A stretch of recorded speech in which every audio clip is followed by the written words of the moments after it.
Hey everyone. This is going to be kind of a rush job because I'm actually working on something else and I kind of want to get back to it. But I saw Blade Runner 2049 today and it has left me with some strong opinions. I'm a huge fan of the original film. Um, it's not controversial to say that it is genuinely one of the best films ever made.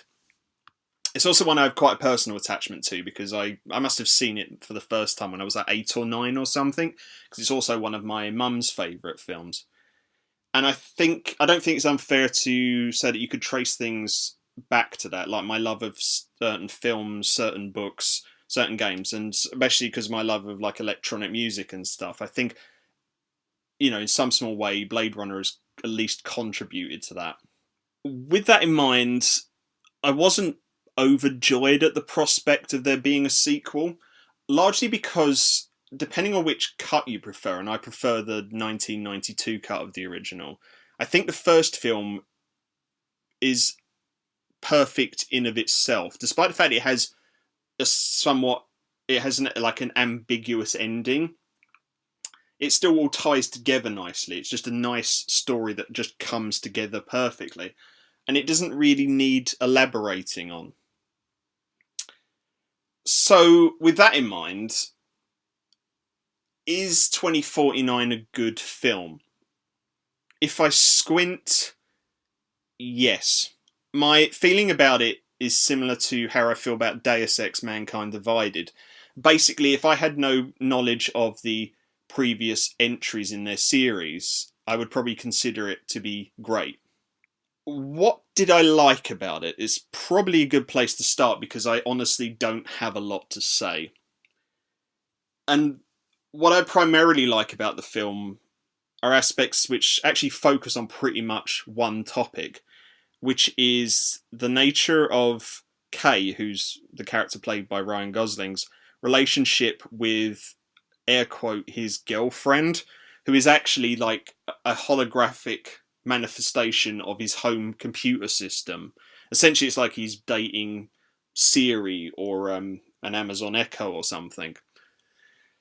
And it hasn't quite a nice. There's quite a nice underlying theme there, which honestly I would rather see being explored in a film by itself. You have these two synthetic beings essentially forming an emotional bond and having some sort of domestic setup. And probably my favourite scene in the entire film involves a prostitute being brought to their apartment and the hologram overlaying herself over the prostitute while essentially she makes love to Kay. You don't see the full thing of them getting pelvic, you see the foreplay, but it's, you get the point.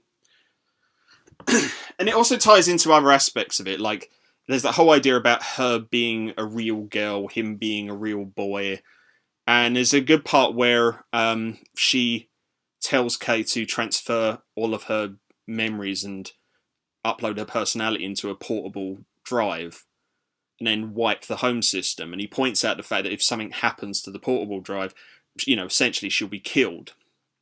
And then she points out, well, that's what would happen to a real woman. That was all really cool, really interesting stuff. That was the part of the film where I was sitting there thinking, yeah, you're onto something here. Unfortunately, there's actually a whole other film going on around that, and it was pretty underwhelming, and it had a lot of ideas I really didn't like. The basic plot, spoilers, the basic plot involves Kay basically he's a replicant who is programmed to obey, and he's basically, his job is to go around and retire older models.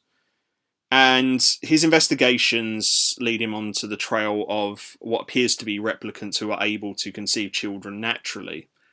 And then there's a corporation which develops the replicants now. I think they're called the Wallace Corporation.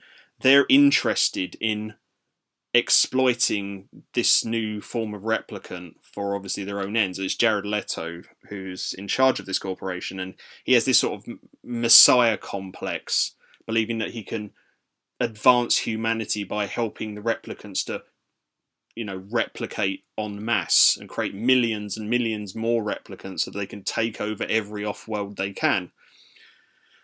Um, and then there's some stuff that gets tied in about a replicant revolution towards the end, and it's just, I don't know, it's all pretty stock. Um, and I sat there feeling like it should be more interesting to me than it was, and it really wasn't. And I think a lot of that is because of the actual scene set by the film itself. I've never actually seen anything Denis Villeneuve has ever done.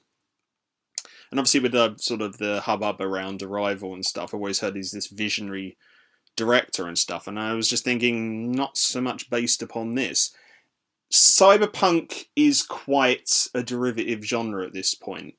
Um, of the many, many stories that fall within the subgenre, there's a lot of tropes and aesthetics which borrow from one another, adapt from one another. It's a very recognisable form of fiction. And that's fine, I'm not criticising for that because it's a glorious form of fiction.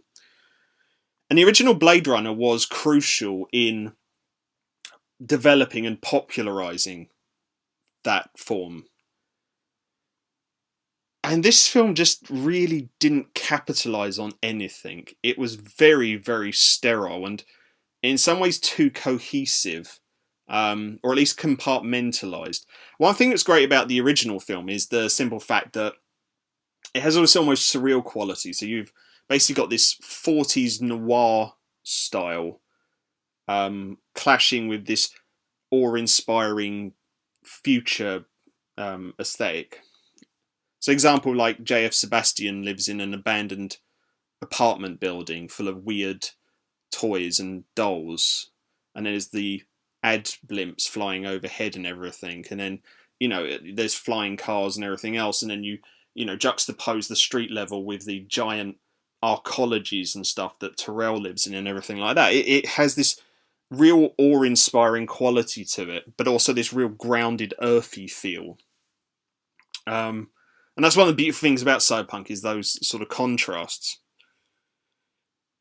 This film doesn't really have any of that because it just felt like that Kay was hopping into his flying car and just going between film sets.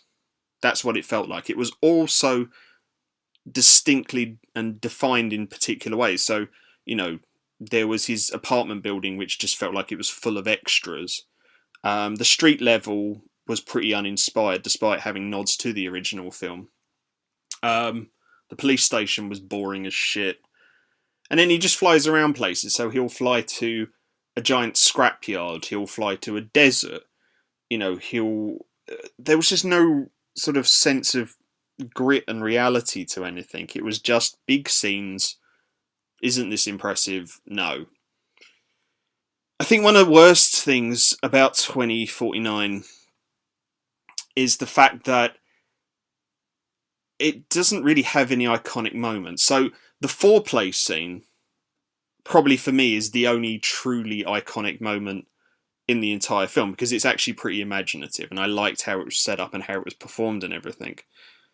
One thing about the first film is that it sort of fucking machine guns the iconic moments and they're all great and they all land so well and they just are such potent images that stay with you. So you've got like the opening scene with Leon, the Voight Camp scene.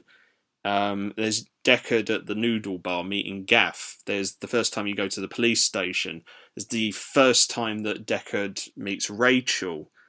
The part where he analyses the photographs.